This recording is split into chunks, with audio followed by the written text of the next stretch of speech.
Aujourd'hui, le Café de la démocratie avait comme sujet la démondialisation.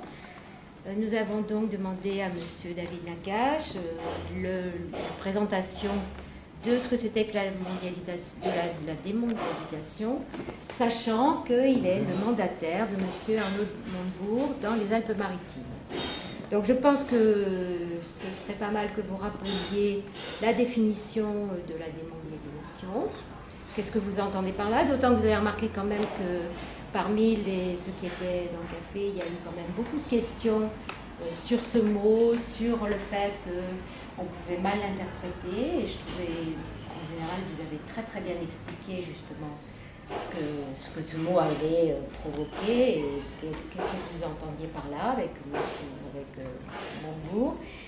Par ailleurs aussi, je pense que vous pourriez nous dire quelles sont les mesures concrètes que vous prévoyez.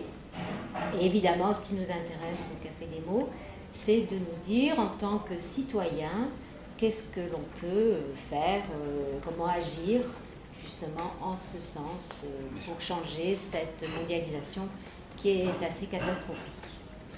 Écoutez, c'est relativement simple et à la fois très compliqué, parce que le mot de démondialisation a suscité le débat, a suscité des réactions très vives partout, on l'a encore vu ce soir, et des réactions très positives dans le débat démocratique.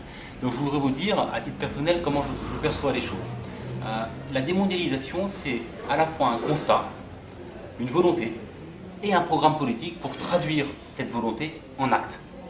Le constat, il est relativement clair, simple et maintenant partagé par de plus en plus de monde. La globalisation financière et marchande a relégué les États au second plan. Elle a mis les États sous tutelle des agences de notation, sous tutelle du FMI, sous tutelle de l'OMC, sous tutelle d'une gouvernance mondiale économique qui met en place un système ultralibéral qui va broyer l'humain, qui va soumettre tous les individus aux lois du marché financier. Et nous refusons cet ultralibéralisme. Nous posons qu'il y a une alternative. L'alternative de l'humain, d'une société solidaire, d'entraide, qui puisse avoir un modèle de développement économique viable pour chacun d'entre nous, aussi bien en France, dans nos pays développés, que pour les travailleurs chinois exploités ou des pays émergents exploités à l'autre bout du monde. Notre protectionnisme, notre démondialisation est un internationalisme, une main tendue vers les travailleurs du monde entier qui souffrent. Et nous rejoignons là l'international socialiste historique. Donc nous avons un constat, ce sont les méfaits de la mondialisation ultralibérale et des délocalisations, la mise en concurrence des travailleurs du Nord et du Sud, cette mise en concurrence permanente de tous contre tous. Nous avons une volonté, c'est de nous y opposer fermement pour défendre un monde solidaire. Et nous avons une batterie, un arsenal de mesures concrètes et pratiques pour préserver l'humain.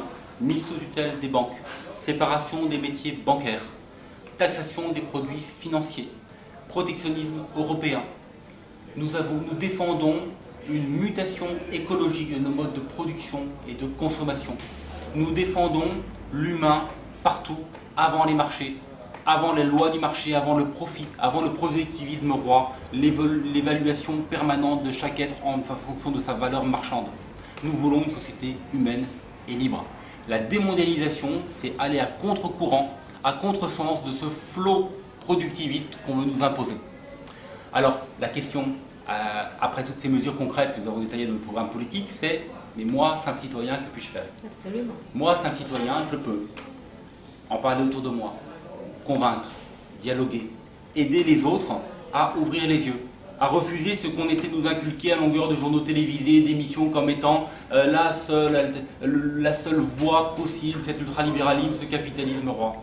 Nous devons lutter contre ça, faire de l'éducation populaire, nous politiser, nous syndiquer, agir au niveau des associations, mais agir aussi en tant que simple citoyen au niveau de nos voisins, de nos amis, de nos collègues. Ça veut dire non, tendre la main, dialoguer, discuter et défendre ses idées. Ça veut dire vraiment faire de la rééducation contre tout ce qu'on nous enseigne, tout ce qu'on essaie de nous inculquer en permanence pour aller à contre-courant.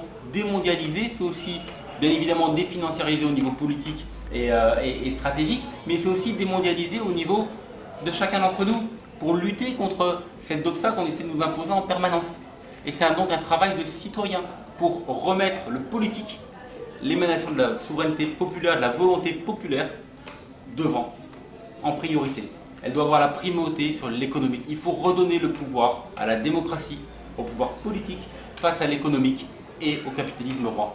Parce que l'ultralibéralisme, c'est beaucoup plus qu'un simple modèle économique. C'est une vision de l'homme.